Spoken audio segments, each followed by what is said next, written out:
dur de faire la différence entre la vraie vie et les réseaux sociaux. Quand je donne trop d'importance à suivre les modes et flatter mon ego, les apparences sont trompeuses. Je sais qu'aucun filtre au monde ne te fera m'aimer plus, car tu vois mon cœur pour ce qu'il est. Je suis un chef-d'œuvre de grâce, façonné à ton image.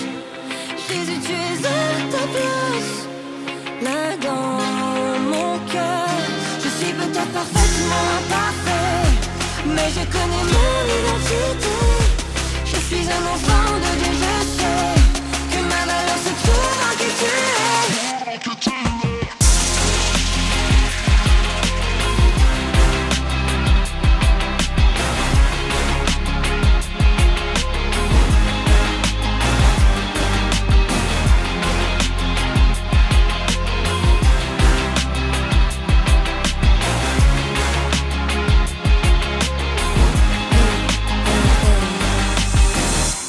Le regard des autres, je suis approuvée, plus rien à prouver. Je marche la tête haute, marquée par ta grâce et ta liberté.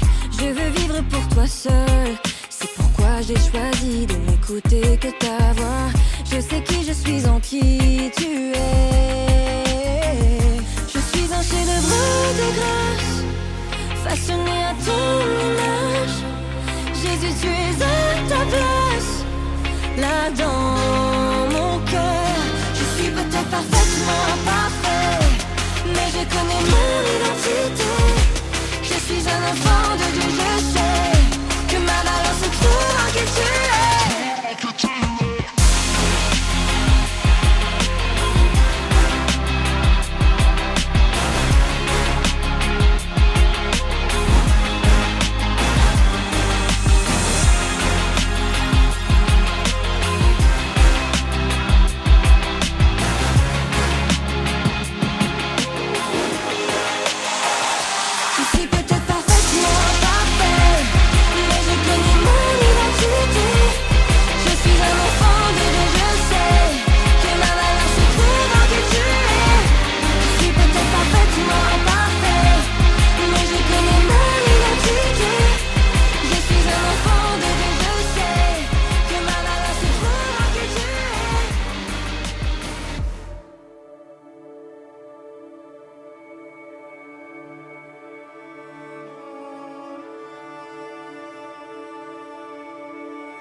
Oui, tu m'appelles par-delà des eaux, dans l'inconnu, aucun appui.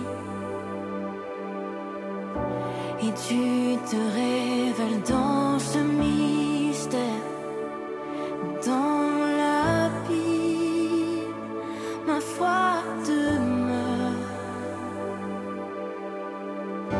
Et j'invoquerai ton saint nom, portant mes yeux vers l'horizon. Dans la tempête, tes bras abriteront mon âme.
repousse les limites de ma foi.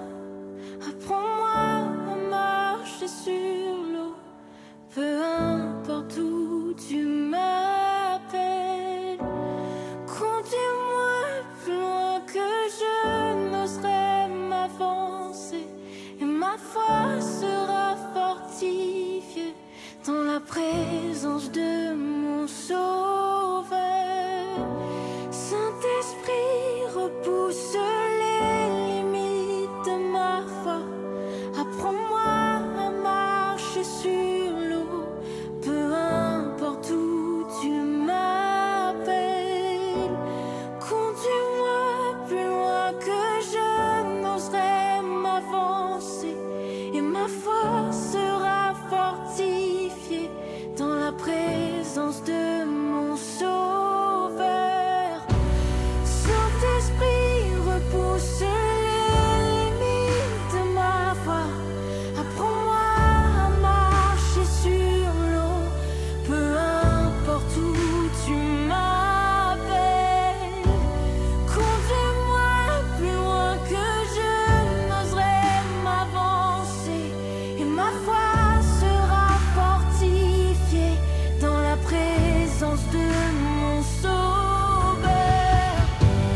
Saint-Esprit, repousse les limites de ma foi. Apprends-moi à marcher sur l'eau, peu importe où tu m'appelles. Conduis-moi plus loin que je n'oserais m'avancer, et ma foi sera fortifiée dans la présence de mon Sauveur. Saint-Esprit, repousse les limites de ma foi. Apprends-moi à marcher sur l'eau, peu importe où tu m'appelles. Conduis-moi plus loin que je n'oserais m'avancer, et ma foi sera fortifiée dans la présence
J'ai recherché à vivre par moi-même.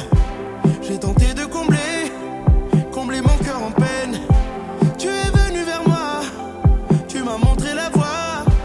Maintenant je veux suivre tes pas.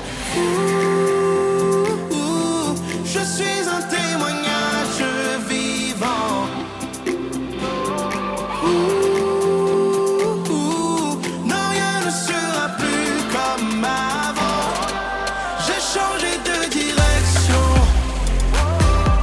quand nos cœurs sont entrés en collision. Tu es ma révolution. La vie comme je l'ai toujours rêvé. J'ai changé de direction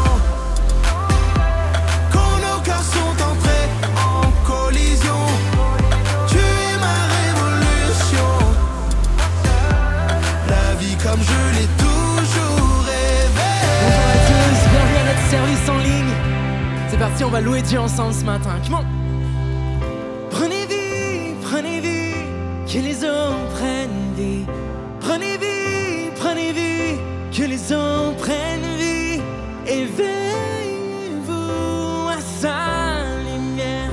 Prenez vie. Je vais chanter aux eaux secs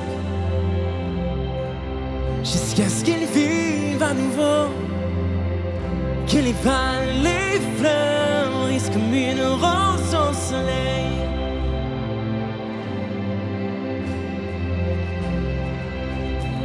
Écoutez attentivement,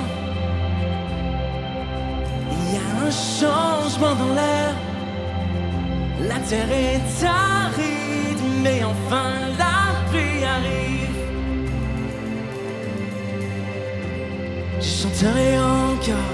Prenez vie, que les hommes prennent vie. Prenez vie, que les hommes prennent vie. Éveillez-vous à sa lumière. Prenez vie. Est-ce que tu attends qu'il te parle? Ou est-ce lui qui t'attend? Car le Saint-Esprit est déjà là parmi nous.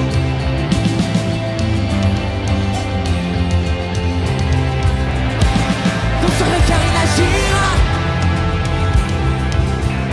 Qui sait ce qu'il fera? Mais quand les quatre vents s'ouvrent, oui la percée est en route. Je prophétiserai encore. Prenez vie, que les hommes prennent vie. Prenez vie, que les hommes prennent vie. Éveillez-vous à sa lumière. Prenez vie, lève-toi, mon âme. Debout, lève-toi.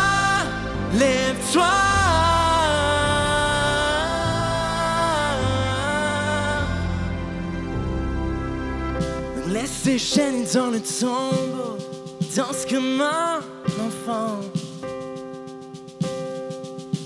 Tu n'as plus à être prisonnier, il y a une clé dans ta louange. Donc laisse ton passé derrière toi et approche-toi de sa lumière. Tu y trouveras la liberté. Donc dis à ton âme, lève-toi.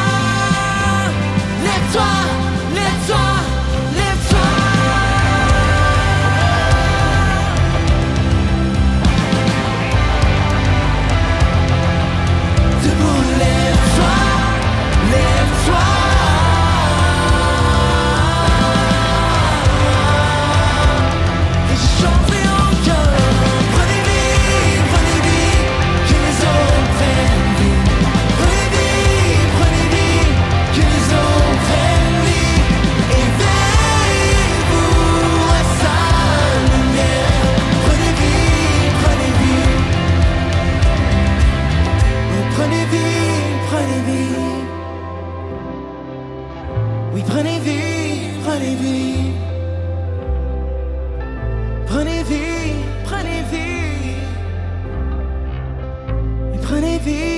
prenez vie.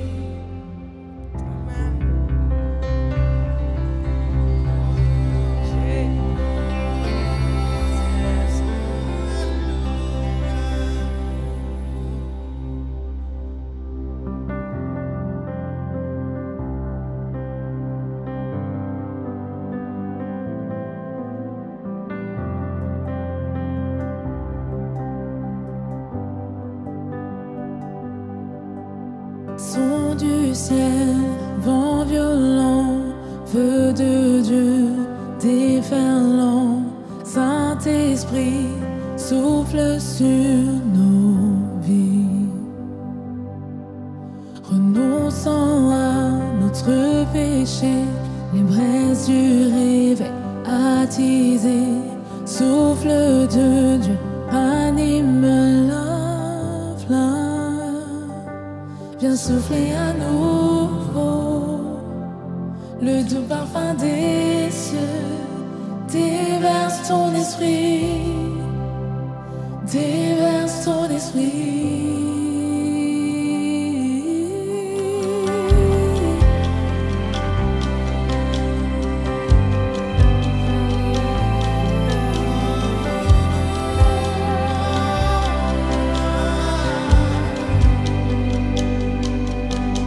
Cœur marqué d'une sainte crainte, nos œuvres éprouvées par la foi, venue du fondeur, fortifie ce qui reste.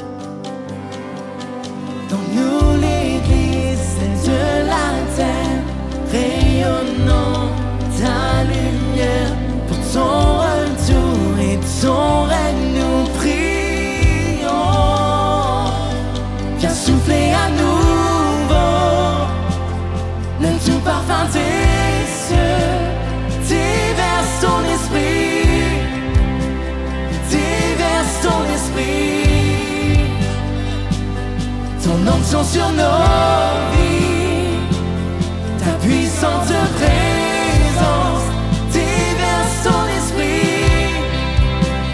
déverse ton esprit.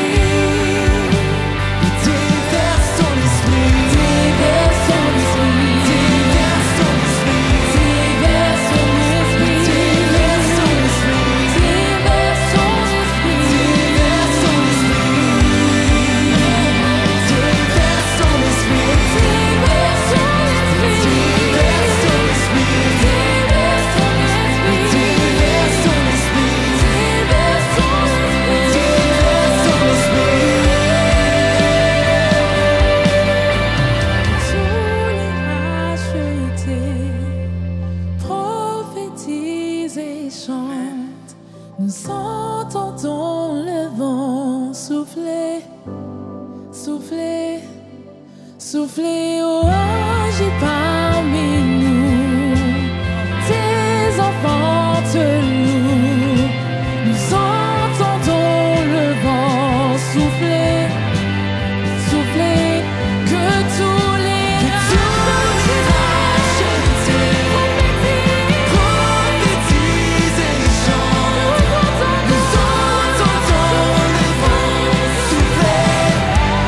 Souffler, souffler,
Salut à tous! Bonjour Église! J'espère que vous allez bien, que vous avez passé un bon temps de louange. J'imagine que vous êtes là, sur votre canapé, pourquoi pas sur votre lit, avec votre café, en train de regarder ce service en ligne. C'est clair. Et on aimerait commencer en fait en vous partageant un passage qui se trouve dans Nombre 6, entre les versets 24 et 26. Et en fait, c'est une prière de bénédiction qui était adressée à l'époque à l'Église. Et on aimerait vous la lire et puis et on pense à vous en fait en la disant. Alors on lit ensemble. Que l'Éternel te bénisse et qu'il te garde. Que l'Éternel fasse luire sa face sur toi et qu'il t'accorde sa grâce. Que l'Éternel tourne sa face vers toi et qu'il te donne la paix. Amen. On voulait vraiment prier cette prière avec toi pour que Dieu il te garde, il te bénisse et il garde aussi ta famille, il la bénisse. Alors c'est une belle prière et on voulait vraiment te la partager aujourd'hui. Et quelle grâce d'avoir cet amour de Dieu, quelle grâce vraiment de pouvoir marcher avec lui en sachant qu'il garde nous, qu'il garde nos cœurs et qu'il regarde chaque détail de nos vies. Et on va continuer avec les sujets de prière. Je crois que tous ici, là-bas, de l'autre côté de la caméra, ont des sujets de prière. Et puis, il y a des gens qui demandent la prière pour... il y a une personne pour une grossesse miraculeuse. Il y a aussi des gens qui prient pour lever une jeunesse radicale pour Jésus. C'est très important de prier pour la jeunesse, pour les générations qui viennent.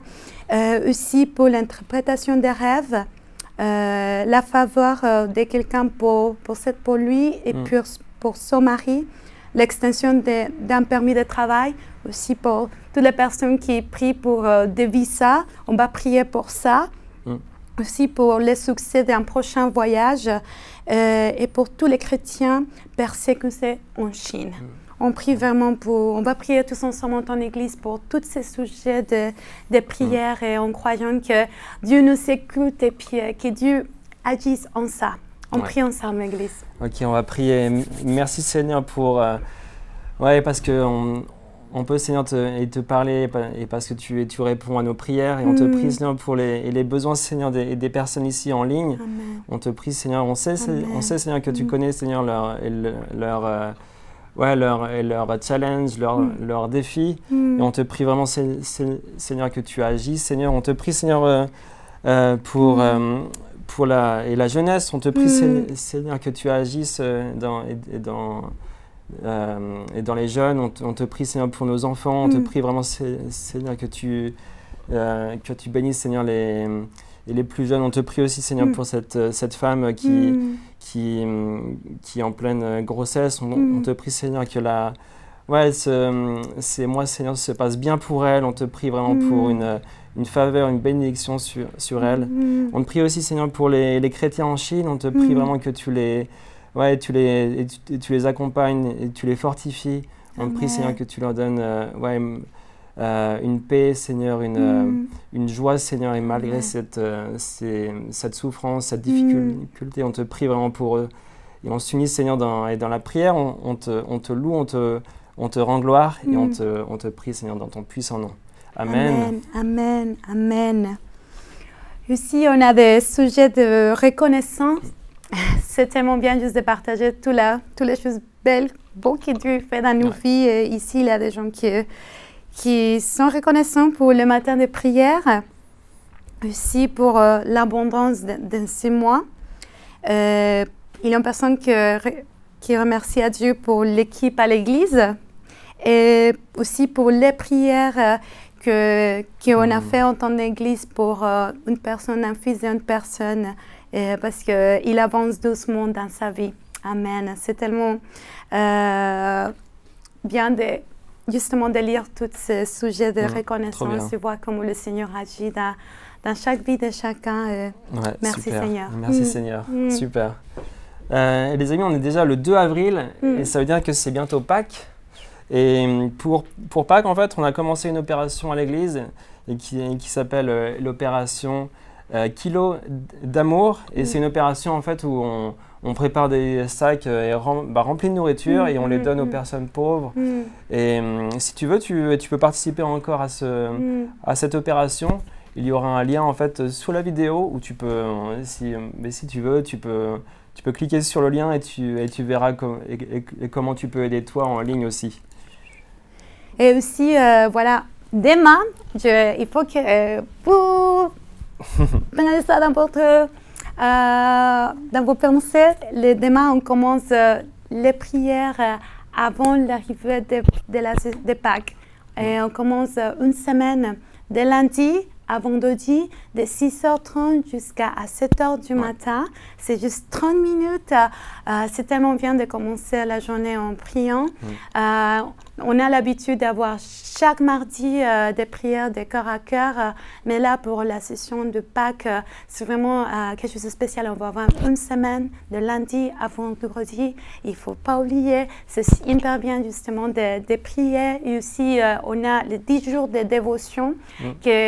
On commençait déjà le passé 30 mars et on vous encourage vraiment à faire partie de ça. C'est vraiment une session des jours où le Seigneur nous parle avant de cette journée de célébration de Pâques pour approfondir dans sa parole, pour approfondir dans la prière et en tant que communauté, on puisse faire ça ensemble. Super. Et le vendredi 7, c'est vendredi saint. Et on aura un service spécial, donc tu pourras te connecter encore en ligne et il y aura un service. Et il sera à 20h, donc le 7 avril à 20h en ligne. Et si tu fais partie d'un Connect, on t'encourage à aussi le regarder et le Connect. Ok ? Et maintenant, on va passer à notre moment de dîmer offrande et c'est Flore qui va vous encourager aujourd'hui. Ouais, c'est toujours un privilège de partager ce moment de dîme offrande. Et je voulais, avant de vous partager le verset, raconter une petite histoire qui s'est passée la semaine dernière. J'étais avec des amis pendant la pause de déjeuner et lors de la conversation, une personne a posé une question qui a attiré mon attention. Il a demandé « Quelle est la plus petite offrande que l'Église ait jamais reçue ?» C'est une question anodine, mais qui a vraiment m'a fait beaucoup réfléchir. Donc, qu'est-ce que j'ai fait? Bien sûr, j'ai regardé tout de suite quelle était la plus petite offrande que la Bible parle. Et là, je l'ai trouvée, je vais vous dire, on se trouve dans le livre de Marc 12, entre le verset 41 et 44. Dans le temple, il y a l'endroit où les gens donnent de l'argent en offrande. Jésus s'assoit en face et il regarde ce qu'il faut. De nombreux riches mettent beaucoup d'argent. Une veuve pauvre arrive et elle met 2 pièces qui ont très peu de valeur. Alors Jésus appelle ses disciples et leur dit « Je vous le dis, c'est la vérité, cette veuve pauvre a donné plus que tous les autres. En effet, tous les autres ont mis de l'argent qu'ils avaient en trop, mais elle qui manque de tout, elle a donné tout ce qu'elle possédait. Tout ce qu'elle avait pour vivre. Ce passage parle d'une veuve pauvre qui avait donné 2 pièces qui avaient très peu de valeur.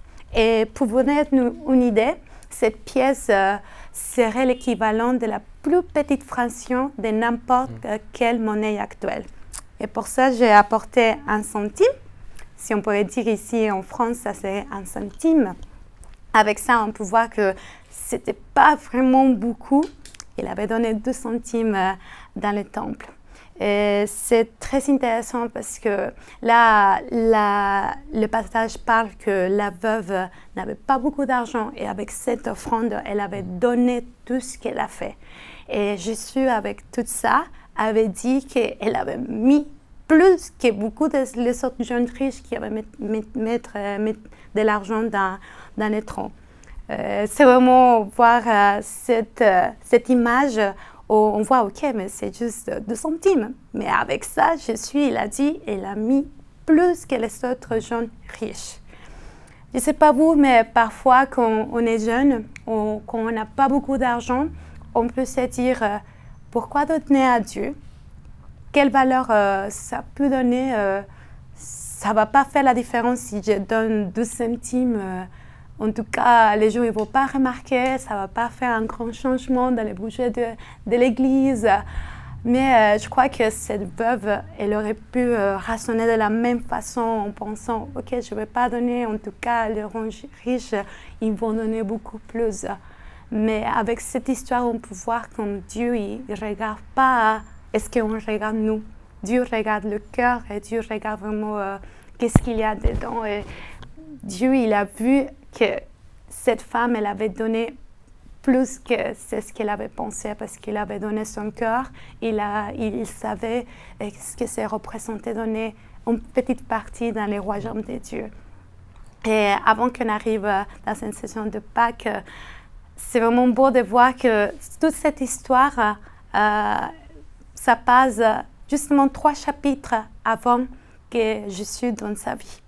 Et je crois que Jésus, il a perçu qu'est-ce qui allait passer 3 chapitres après avec cette offrande de cette femme. Et aujourd'hui, je veux justement vous encourager à prendre cette dîme, votre offrande, et vraiment qu'on puisse avoir ce cœur de générosité, d'amour, de passion pour Dieu lorsque nous donnons. Prions, Église. Merci Seigneur pour tous les gens Seigneur, qui sont là, connectés dans le service en ligne. On te prie Seigneur que tu puisses leur venir dans leurs finances Seigneur. Merci pour chaque offrande. Merci Seigneur pour chaque dîme. Seigneur, tu regardes le cœur, tu ne regardes pas ce que les yeux humains regardent. Seigneur, je te prie que tu les bénisses, que tu pourvoies Seigneur à tous leurs besoins. Et merci Seigneur pour ton Église, que c'est une Église si généreuse Seigneur, pleine d'amour, dans le nom puissant de Jésus. Amen. Amen. Amen. C'est votre fidèle générosité qui permet d'impacter la vie des autres avec l'amour et l'espoir de Christ. Pour faire un don sécurisé en ligne, visitez hillsong.fr/donner ou cliquez sur le bouton donner si vous nous rejoignez pour l'église en ligne. Saisissez le montant de votre don et votre numéro de téléphone ou votre adresse email. Si c'est votre première fois, nous vous enverrons un code de vérification. Entrez les détails de votre carte et c'est terminé. Activer un don récurrent est une grande bénédiction pour l'Église, car cela nous permet d'être plus intentionnels dans l'avancement de notre vision. Pour comprendre nos activités et en savoir plus sur notre gouvernance, vous pouvez consulter notre rapport annuel en ligne.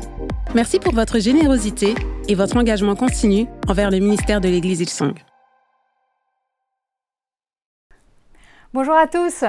C'est une joie pour moi d'être avec vous aujourd'hui en ce dimanche si particulier, si spécial, dimanche des Rameaux, ce jour qui marque l'entrée triomphale de Jésus-Christ à Jérusalem et qui marque aussi le début de la Semaine Sainte, cette dernière semaine avant sa crucifixion. Et quand on lit le récit dans la Bible, chaque mot qui est décrit de cette entrée de Jésus à Jérusalem, de la préparation à l'arrivée, tout est tellement rempli de sens que je vous propose qu'on aille tout de suite dans le récit, qu'on lise attentivement chaque partie de ce passage et qu'on essaye d'imaginer les scènes les unes après les autres, les scènes de cet événement, un petit peu comme un film qui se projette devant nos yeux. Est-ce que ça vous va ? Donc aujourd'hui, si vous prenez des notes, j'ai intitulé ce message « Un jour de gloire ». Un jour de gloire. Mais avant cela, j'aimerais qu'on puisse prendre un instant pour prier ensemble. Père éternel, je te remercie pour la joie et le privilège d'être réunis en ton nom aujourd'hui pour célébrer ce dimanche des Rameaux, cette journée si particulière qui marque le début de la Semaine Sainte et l'arrivée jusqu'à Pâques. Seigneur, nous te remercions pour ton sacrifice pour nous, pour tout ce que tu as fait, tout ce que tu as enduré pour nous. Et je te prie qu'à travers ce message, des vies puissent être touchées, qu'on se rapproche de plus en plus de toi et qu'on grandisse dans notre révélation de ta passion, de ton grand amour pour nous. Au nom de Jésus, Amen. Amen. Donc venez avec moi dans Luc 19, au verset 28 à 40. On va lire tout cela ensemble et écoutez attentivement, essayez d'imaginer étape par étape cette préparation de son entrée à Jérusalem. Donc verset 28. Après avoir ainsi parlé, Jésus marcha devant la foule pour monter à Jérusalem. Lorsqu'il approcha de Bethphagée et de Béthanie vers la montagne appelée montagne des Oliviers, Jésus envoya 2 de ses disciples en disant « Allez au village qui est en face. Quand vous y serez entrés, vous trouverez un ânon attaché, sur lequel aucun homme ne s'est jamais assis. Détachez-le et amenez-le. Si quelqu'un vous demande pourquoi le détachez-vous, vous lui répondrez, le Seigneur en a besoin. Ceux qui étaient envoyés allèrent et trouvèrent les choses comme Jésus leur avait dit. Comme ils détachaient l'ânon, ses maîtres leur dirent, « Pourquoi détachez-vous l'ânon » Ils répondirent, « Le Seigneur en a besoin. » Et ils amenèrent à Jésus l'ânon sur lequel ils jetèrent leurs vêtements et firent monter Jésus. Quand il fut en marche, les gens étendirent leurs vêtements sur le chemin. Et lorsque déjà il approchait de Jérusalem vers la descente de la montagne des Oliviers, toute la multitude des disciples, saisis de joie, se mit à louer Dieu à haute voix pour tous les miracles qu'ils avaient vus. Ils disaient « Béni soit le roi qui vient au nom du Seigneur, paix dans le ciel et gloire dans les lieux très hauts. » Quelques pharisiens, du milieu de la foule, dirent à Jésus « Maître, reprends tes disciples. » Et il répondit « Je vous le dis, s'ils se taisent, les pierres crieront. » S'ils se taisent, les pierres crieront. Imaginez un petit peu tout ce qui s'est passé à ce moment-là, cette arrivée triomphale de Jésus-Christ à Jérusalem avec la foule qui agitait les branches de palmiers, c'est décrit dans Jean 12 au verset 13, qui jetait ses vêtements par terre et criait « Hosanna, béni soit celui qui vient au nom du Seigneur, le roi d'Israël ». Cette foule avait reconnu Jésus-Christ comme son roi. Le peuple juif connaissait très bien les Écritures et les prophéties qui annonçaient l'arrivée du Messie. Et ils avaient mis toute leur espérance en lui. Ils étaient remplis de joie et l'accueillaient avec des acclamations. C'était une ancienne coutume de jeter les vêtements au sol pour faire comme un tapis pour accueillir cette procession royale. Une façon vraiment de le reconnaître comme roi. Et il a été accueilli non seulement comme roi, mais aussi comme victorieux sauveur, un sauveur victorieux. Il criait « Hosanna » en secouant ses branches de palmiers. Et vous savez, les palmiers étaient un symbole depuis l'Antiquité de triomphe, d'honneur et de gloire. Et le mot « Hosanna » dérivé de l'hébreu « Hoshiyana » que les Juifs ont abrégé ensuite à « Hoshana », d'où est venu ensuite le terme grec « Hosanna », voulait dire à l'origine « sauve, je te prie ». Donc c'était un mot comme une prière de salut. Ce mot a été emprunté du psaume 118, plus précisément du verset 25. On peut le lire « Ô Éternel, accorde le salut. Ô Éternel, donne la prospérité. » Un psaume qui annonçait la venue du Messie et qui était chanté, et il est encore par les Juifs au moment de la Pâque et aux grandes fêtes, tabernacle par exemple. Et plus tard, le mot « Hosanna » est devenu comme une invocation de bénédiction et une acclamation de louange, mais à la base, c'était une demande de salut. Donc, on voit cette foule qui acclame ce roi victorieux et qui lui demandait de les sauver. Tant d'espérance avait été mise sur ce roi sauveur si attendu depuis tant d'années d'oppression. Ils s'attendaient à un roi politique qui allait les libérer de l'oppression de Rome. Ils avaient vu ce roi opérer des miracles, bénir des gens, bénir la foule, enseigner, répondre aux religieux.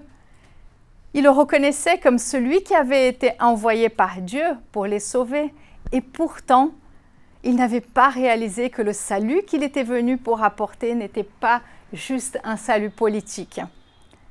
Les Juifs connaissaient très bien les Écritures et reconnaissaient qu'il était celui dont le prophète Zacharie parlait quand il a annoncé, on peut le lire dans Zacharie 9, au verset 9 et 10.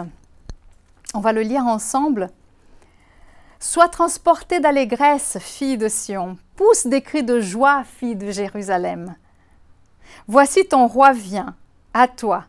Il est juste et victorieux, il est humble et monté sur un âne, le petit d'une ânesse. Je détruirai les chars d'Éphraïm et les chevaux de Jérusalem, et les arcs de guerre seront anéantis.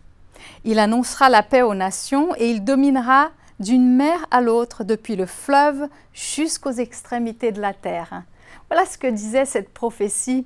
Et avant même la prophétie de Zacharie, dans la Genèse, Jacob prophétisait aussi son arrivée lorsqu'il prononçait ces paroles de bénédiction pour son fils Juda. On peut le lire dans la Genèse. On va le lire ensemble, cette bénédiction sur Juda. C'est dans la Genèse 49, au verset 10 et 11. « Le sceptre ne s'éloignera point de Juda, ni le bâton souverain d'entre ses pieds, jusqu'à ce que vienne le Shilo, et que les peuples lui obéissent. Il attache à la vigne son âne, et au meilleur cep le petit de son ânesse.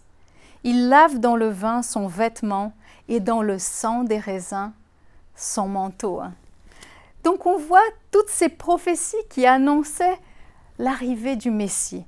Cette prophétie montrait que le vrai roi d'Israël serait issu de la tribu de Juda et qu'il viendrait avec un ânon.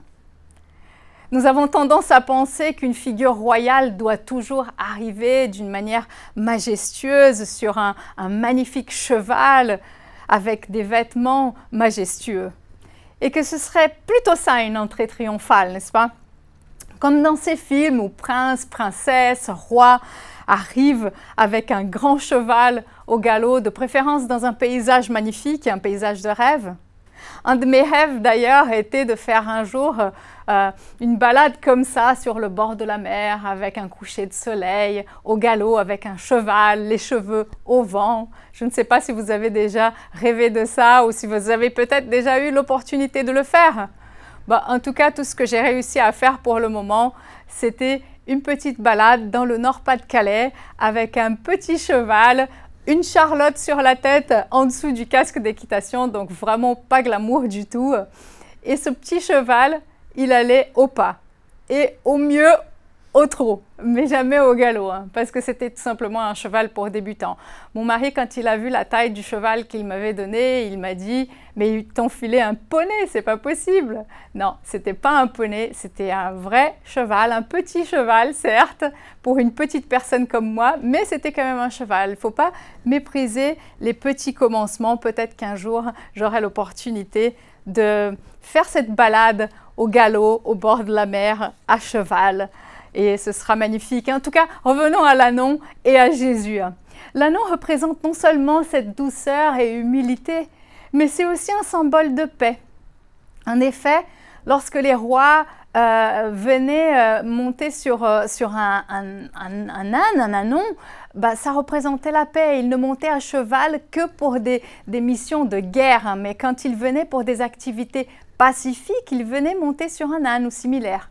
Par exemple, Salomon, à son arrivée, avant d'être oint et acclamé roi, il est venu monter sur la mule de son père David. Donc c'est intéressant de voir ça. Et ça a annoncé qu'il y aurait un royaume de paix en quelque sorte. Cet ânon donc, qui n'avait jamais été monté pour Jésus était un symbole puissant qui révélait à la fois le caractère doux et humble de Jésus, de notre roi sauveur victorieux, mais aussi le fait qu'il soit venu pour annoncer la paix aux nations, comme on a pu voir au verset 10 de la prophétie de Zacharie. Donc notre magnifique roi des rois était aussi le prince de paix. Et au-delà du symbole de la douceur, de l'humilité, de la gentillesse, de la paix, le fait que Jésus choisisse de rentrer à Jérusalem, de s'approcher du temple monté sur cet ânon, peut représenter aussi notre cheminement de foi que nous sommes appelés à parcourir pour entrer de plus en plus dans la présence de Dieu. Et ce chemin, qui n'est pas comme celui d'une course à cheval, même si parfois nous avons l'impression d'être pris dans une course effrénée, dans le tourbillon de la vie, mais ce chemin de foi qui est censé être un chemin qu'on parcourt pas à pas, en tranquillité, en allant de plus en plus dans cette intimité avec Dieu, dans cette relation avec Dieu, dans la paix et dans la tranquillité. On pourrait dire tellement de choses à propos de cette entrée triomphale de Jésus. Je pourrais parler de l'appel à la paix, à la bienveillance, de la douceur envers notre prochain, des thèmes auxquels j'affectionne tout particulièrement d'ailleurs. Mais on pourrait parler aussi de la souveraineté de ce roi victorieux, mais aussi de sa miséricorde, sa compassion, lorsqu'il pleurait sur la ville de Jérusalem, lorsqu'il s'est approché et il a réalisé vraiment que Cette foule qui était en train de l'acclamer allait passer complètement à côté de cette visitation divine. Mais j'aimerais qu'aujourd'hui on puisse arrêter la caméra et faire un gros plan sur la réponse de la foule. Le dimanche des Rameaux est oui un jour de gloire qui marque cette entrée triomphale de Jésus-Christ à Jérusalem, mais c'est aussi le point de départ de la Semaine Sainte. La Passion du Christ, cette semaine chargée d'événements si forts par lesquels notre Seigneur Jésus est passé. Et comment est-ce que ce jour de gloire, tout à coup, s'est assombri peu à peu tout au long de cette semaine jusqu'à la mort de Jésus-Christ à la croix? Comment est-ce que la foule, les disciples, auraient pu imaginer qu'à peine quelques jours plus tard, tout allait basculer de la joie à la tristesse, de l'acclamation aux accusations, de l'acceptation au rejet, de l'honneur à l'humiliation, de la loyauté à la trahison? Qu'est-ce que ça peut nous enseigner par rapport à nous-mêmes? Qu'est-ce qu'on pourrait apprendre de ces réponses humaines si contrastées en si peu de temps? Premièrement, j'aimerais dire que la voix de la foule est puissante. C'est incroyable de voir ce que la voix d'une foule peut occasionner. D'ailleurs, on le voit suffisamment ici en France avec toutes les manifestations qui ont le pouvoir d'arrêter toute l'activité d'un pays. On voit comment avant les élections, la voix de la majorité est tellement puissante, elle exalte quelqu'un, elle arrive à l'élire, à le célébrer, à influencer d'autres voix, à mettre en place tout un mouvement. La voix de la foule est tellement puissante. Et une foule en unité peut accomplir de grandes choses. Elle peut avoir une force extraordinaire. Et dans ce cas précis du dimanche des Rameaux, la foule en unité acclamait Jésus, leur roi. Et la Bible dit que ces cris étaient si importants que les pharisiens ont demandé aux disciples, aux maîtres, que les disciples se taisent. Tellement ces voix, elles étaient importantes. Et Jésus a répondu, s'ils se taisent, les pierres crieront. Non, personne ne peut arrêter cette acclamation aujourd'hui, c'est un jour de gloire. La voix de la foule est puissante. Et quand cette voix, elle va dans le sens du soutien à quelqu'un, c'est comme un baume dans le cœur. Ça rend les gens plus forts, ça les encourage, ça les rend capables de tout affronter. On voit dans les matchs de foot, par exemple, lorsqu'un joueur est acclamé, lorsqu'on crie son nom, il y a une vibration qui passe. Il y a un son qui lui donne la force et qui parfois nourrit même leur orgueil. Dans le dernier film Astérix, je ne sais pas si vous l'avez vu, on voit ce personnage interprété par Zlatan, Antivirus, qui est acclamé comme un dieu par la foule qui l'idolâtre. La foule met tout son espoir en lui, comme celui qui est suffisamment puissant pour les défendre contre une armée gigantesque. Et dans le cas de Jésus, qui savait à l'avance ce qui allait arriver dans les jours qui allaient se suivre, au lieu que ses acclamations lui donnent de la force ou de la joie, ça a renforcé encore plus sa compassion pour la foule, au point de pleurer sur la ville lorsqu'il s'en est approché et il l'a vu en disant, on peut le lire dans Luc 19 au verset 42 à 44, on va lire ensemble. « Si toi aussi, au moins en ce jour qui t'est donné, tu connaissais les choses qui appartiennent à ta paix, mais maintenant elles sont cachées à tes yeux. Il viendra sur toi des jours où tes ennemis t'environneront, de tranchées, t'enfermeront et te serreront de toutes parts. Ils te détruiront, toi et tes enfants au milieu de toi, et ils ne laisseront pas en toi pierre sur pierre, parce que tu n'as pas connu le temps où tu as été visité. » Voici les paroles de Jésus quand il rentrait à Jérusalem. Il était tellement ému de compassion pour cette foule qu'il a pleuré. Il savait que malgré la puissance de cette foi, malgré ses acclamations, ils allaient passer complètement à côté de leur salut sans le reconnaître. Ils allaient passer à côté de cette visitation divine sans l'apercevoir. Quel triste sort de cette foule à la voix si puissante.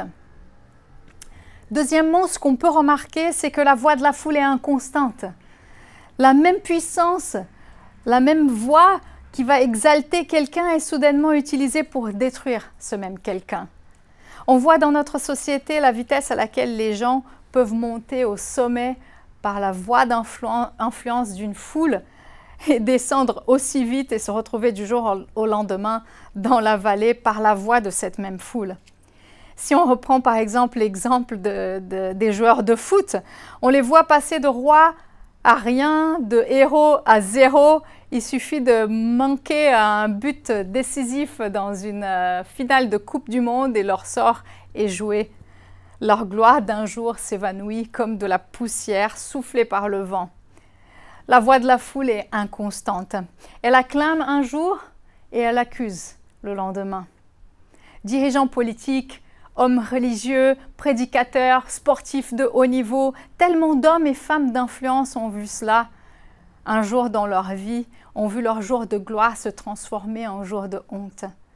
Le nombre de followers descendre comme une fuite d'un robinet défectueux qui n'a qu'une seule attente, c'est de se faire remplacer par un nouveau.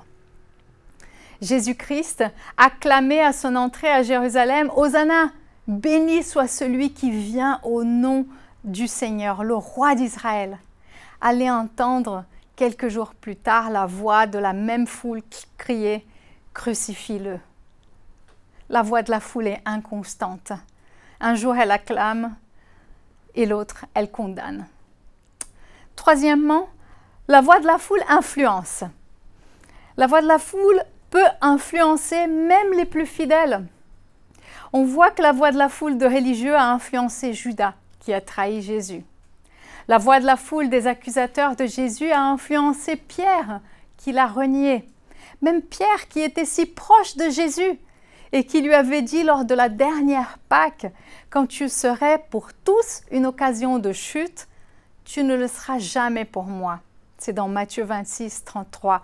Et au verset 35, il a dit également, « Quand il me faudrait mourir avec toi, je ne te renierai pas. » Et tous les autres disciples ont dit la même chose, mais tous ont abandonné Jésus-Christ, au point que les soldats romains ont dû ordonner à quelqu'un de complètement étranger d'aider Jésus à porter la lourde croix. Aucun de ses disciples n'était là présent pour l'aider à porter ce fardeau avec lui. La voix de la foule influence même les plus fidèles.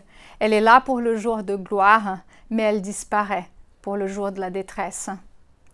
Si on regarde ces 3 points sur la voix de la foule, qu'est-ce qu'on pourrait apprendre par rapport à ça? À propos de cette puissance d'une voix d'unité, à propos de cette inconstance et à propos de cette influence. Qu'est-ce qu'on pourrait tirer de ça? Parlons d'abord de la puissance. Une voix puissante. Si on prend conscience que la puissance qui existe dans une voix d'unité, on peut l'utiliser pour bien et en cueillir les fruits, ce sera quelque chose d'extraordinaire. Si on réalise que chaque fois qu'on se réunit pour adorer Dieu, pour acclamer Jésus-Christ, pour le louer d'une seule voix, on repousse la puissance des ténèbres, il y a des chaînes qui sont brisées, il y a des percées extraordinaires, on perce les cieux. Alors là, on sera véritablement en partenariat avec Dieu dans la mission d'emmener son royaume sur terre. On voit dans un passage dans Actes 16, au verset 25 à 26, quand Paul et Silas louaient ensemble en prison, il est écrit « Vers le milieu de la nuit, Paul et Silas priaient et chantaient les louanges de Dieu. Et les prisonniers les entendaient. Tout à coup, il se fit un grand tremblement de terre, en sorte que les fondements de la prison furent ébranlés. Au même instant, toutes les portes s'ouvrirent et les liens de tous les prisonniers furent rompus. » Vous imaginez un peu la puissance de cette voix en unité, des forteresses ébranlées, des chaînes brisées, des captifs libérés. La voix de ceux qui louent ensemble l'Éternel est tellement puissante.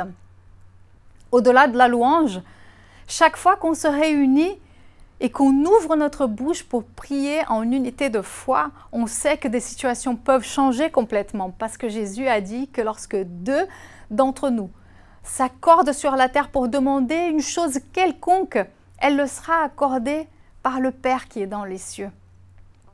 La voix de la louange, la voix de la prière, la voix de notre témoignage aussi qui est appelée à aller à l'extrémité de la terre aux extrémités de la terre pour parler des merveilles de Dieu et annoncer la bonne nouvelle, pour amener des vies à Jésus-Christ.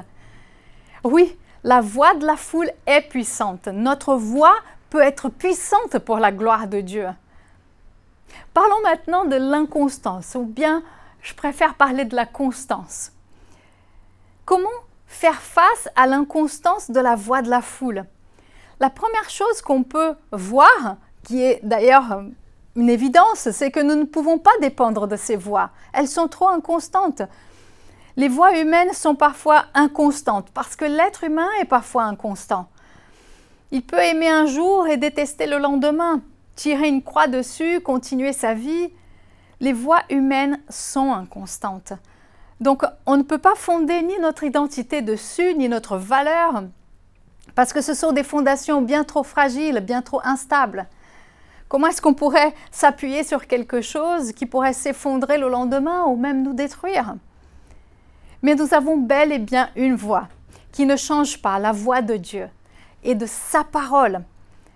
Dans Matthieu 24, au verset 35, il est écrit « Le ciel et la terre passeront, mais mes paroles ne passeront pas. » La voix de Dieu ne change pas, car le caractère de Dieu ne change pas. En lui, il n'y a ni changement, ni ombre de variation. Ce que Dieu dit de nous ne change pas. Que nous sommes ses enfants bien-aimés, que nous sommes pleinement acceptés, que nous sommes des créatures merveilleuses. Son amour pour nous ne change pas. Et même lorsque nous chutons, sa grâce et sa miséricorde viennent à notre rencontre. Et il est toujours prêt à nous accueillir et nous pardonner parce qu'il a déjà tout accompli pour nous afin qu'il n'y ait plus aucune chose qui puisse entraver notre relation, qui puisse être un obstacle, aucune chose qui puisse nous séparer de son amour. Et même si parfois on aurait tendance à râler quand on trouve que Dieu est un peu silencieux, et c'est justement dans ces moments-là où on est tenté d'écouter les voix de la foule qui est inconstante. Même si nous n'arrivons pas toujours à être ajustés 24 heures sur 24 sur cette fréquence de la voix de Dieu et que nous trouvons parfois qu'il est un peu silencieux, la bonne nouvelle, c'est que nous avons l'enregistrement de sa voix. Nous avons la transcription de sa voix qui nous a été donnée. Et c'est la Bible, c'est la parole de Dieu, elle est là, la transcription de sa voix. Et c'est un enregistrement permanent de sa voix pour nous. Là-dedans, on peut trouver vraiment toutes sortes d'encouragements. On peut trouver de la nourriture pour notre âme, pour notre esprit, pour tout notre être. On peut trouver des paroles d'encouragement, de rafraîchissement. On peut trouver des paroles d'espérance, d'amour, de valorisation, de compassion, de miséricorde, de force.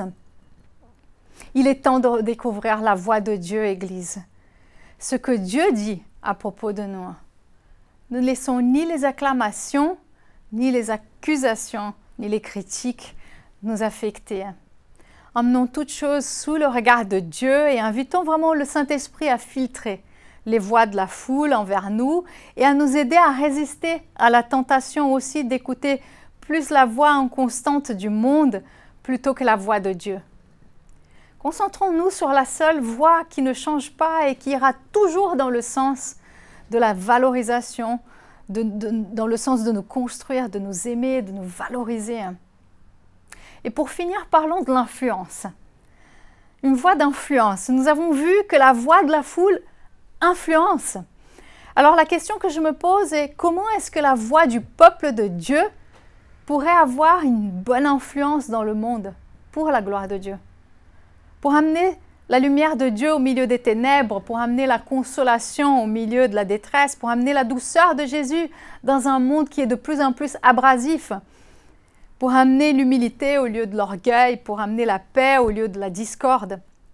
Comment est-ce que notre voix peut influencer l'atmosphère de notre pays? Quelle influence est-ce qu'on est en train d'avoir dans notre monde pour Christ?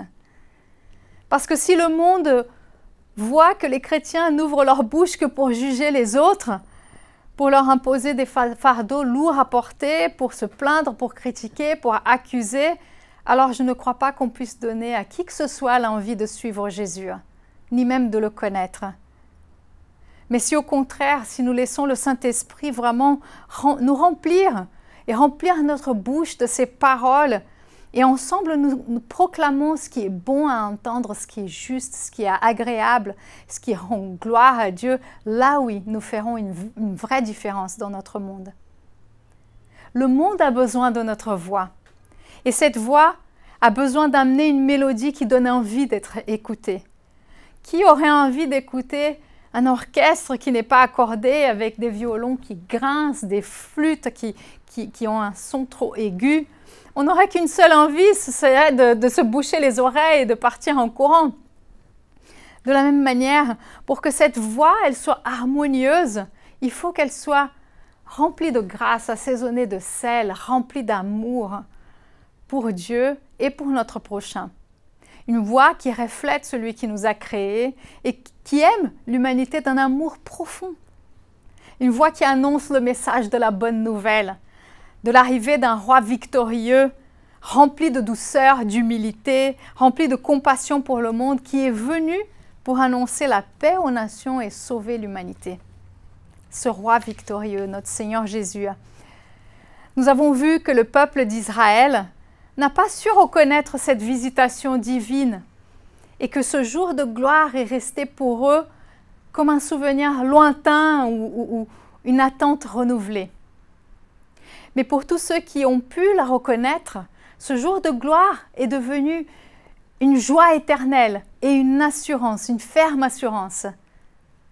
Alors j'aimerais te poser cette question aujourd'hui. Comment est ce jour de gloire pour toi? Quelle est ta réponse à Jésus-Christ? Comment est-ce que tu l'accueilles dans ta vie aujourd'hui? J'aimerais te laisser avec ce verset et le proclamer même sur ta vie. Ma prière est que tu puisses l'accueillir de plus en plus dans ton cœur. Accueillir ce roi victorieux, Jésus-Christ, qui est venu au monde pour le salut de l'humanité.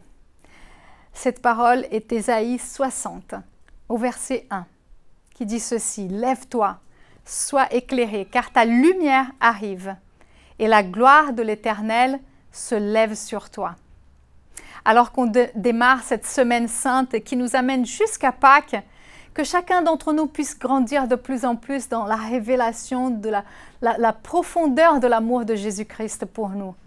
Et que ça puisse être une fondation solide pour notre vie. Peut-être que tu ne connais pas ce sauveur victorieux. Peut-être que tu as déjà entendu parler de lui, mais que tu n'as jamais accueilli sa présence dans ta vie. Que tu n'as jamais ouvert ton cœur pour le laisser venir et te révéler son amour insondable pour toi. Jésus-Christ est venu pour payer le prix de notre dette, pour payer pour tous les péchés de l'humanité, tous les péchés passés, présents, futurs. Et ce prix a été largement payé avec sa vie. Son sang a coulé pour nous purifier de tous nos péchés. Son corps a été meurtri et brisé. Il a pris tout le châtiment qui nous donne la paix. Par ses meurtrissures, nous avons été guéris. Il a tout accompli pour nous, pour toi et moi, afin qu'on puisse être libérés de toutes sortes de condamnations, du péché, de toutes sortes de malédictions, qu'on puisse être complètement libérés et qu'on ait accès à la vie éternelle, qu'on soit sauvés, que notre relation avec notre Créateur, notre Père Céleste, soit complètement rétablie, qu'on soit réconcilié avec Dieu. Alors si aujourd'hui, tu as entendu ce message et tu as envie de recevoir Jésus-Christ dans ton cœur, de le reconnaître comme ton seul et unique Sauveur et Seigneur, je vais t'inviter à faire cette prière après moi. C'est une prière de foi qui marquera ce moment et qui débutera vraiment ton cheminement de foi. Père éternel, je te remercie d'avoir envoyé ton Fils Jésus pour mourir à la croix pour mes péchés et revenir à la vie pour me donner une nouvelle vie. Aujourd'hui, je l'accepte comme mon Seigneur et Sauveur. Je te remercie pour le pardon de mes péchés et pour la grâce de la vie éternelle. Saint-Esprit, aide-moi à suivre Jésus tous les jours de ma vie. Amen.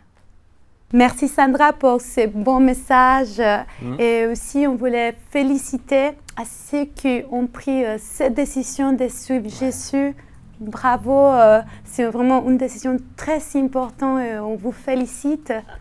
Ouais, c'est une décision qui est magnifique, et la décision de suivre Dieu. Alors on voulait t'encourager et il y a un lien en fait juste sous la vidéo et tu peux prendre contact avec un pasteur, avec nous, avec l'église et on se fera une joie vraiment de te suivre et t'accompagner dans cette décision et ce chemin avec Dieu. Amen, amen. Aussi, on a des cours qui s'appellent Nouveau départ. Ouais. C'est un cours vraiment pour connaître encore plus de Dieu, de sa parole, de la prière, comment parler avec lui. On vous encourage à que vous vous inscrivez. C'est vraiment un cours en ligne. C'est chaque mardi à 8h15 du soir. On vous encourage vraiment à que vous soyez là et que vous continuez à marcher dans ce chemin avec Dieu. Yes, alors on vous souhaite vraiment une super semaine. On vous souhaite une super saison de Pâques. Et on se retrouve toute cette semaine. Et on va prier encore ensemble. Oui, on va prier pour vous. Merci Seigneur pour ce beau service. Merci Seigneur pour ta beauté, ta grâce. On prie pour chaque personne, Seigneur, qui regarde. Merci Seigneur pour leur vie. On croit Seigneur que tu vas faire des choses incroyables à travers de leur vie. Seigneur, bénis leur pas, bénis chaque chose qu'il faut qu'ils fassent, Seigneur, des décisions qu'ils sont à prendre, Seigneur. Et merci Seigneur pour cette belle communauté en ligne. Dans le nom puissant de Jésus. Amen. Amen. Au revoir. Ciao. Bye bye. J'ai recherché à vivre par moi-même. J'ai tenté de combler mon cœur en peine. Tu es venu vers moi, tu m'as montré la voie. Maintenant je veux suivre tes pas. Je suis un témoignage vivant. Non, rien ne sera plus comme avant. J'ai changé de direction. Quand nos cœurs sont entrés en collision, tu es ma révolution. La vie comme je l'ai toujours rêvé. J'ai changé de direction. Quand nos cœurs sont entrés en collision, tu es ma révolution. La vie comme je l'ai toujours rêvé.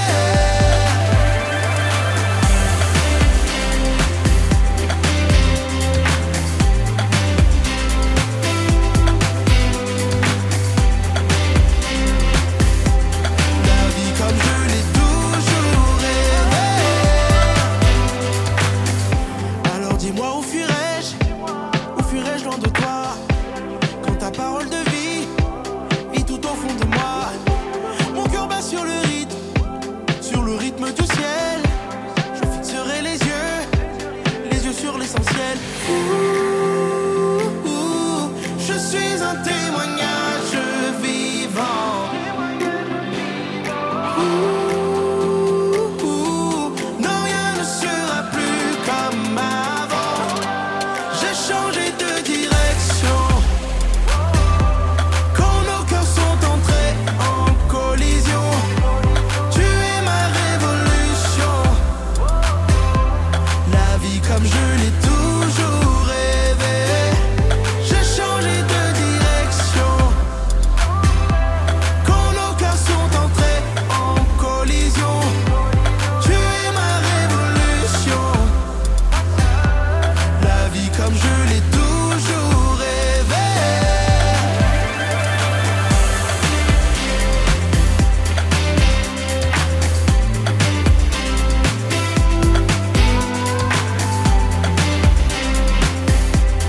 La vie comme je l'ai toujours rêvé.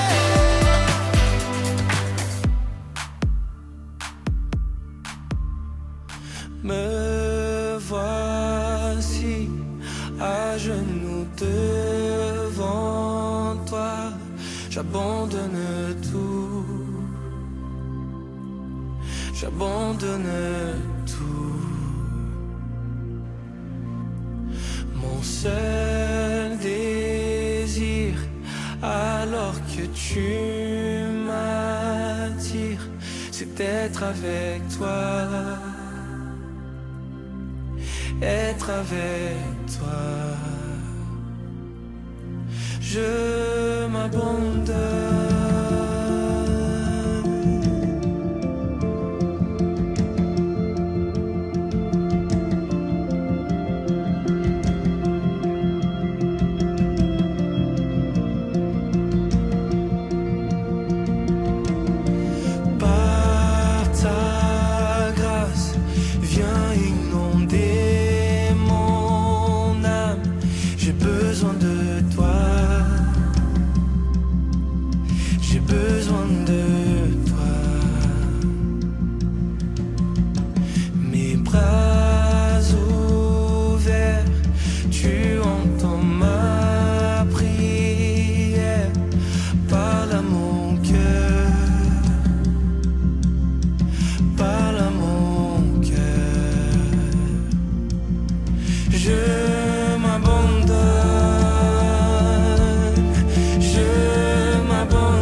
Je veux te connaître. veux te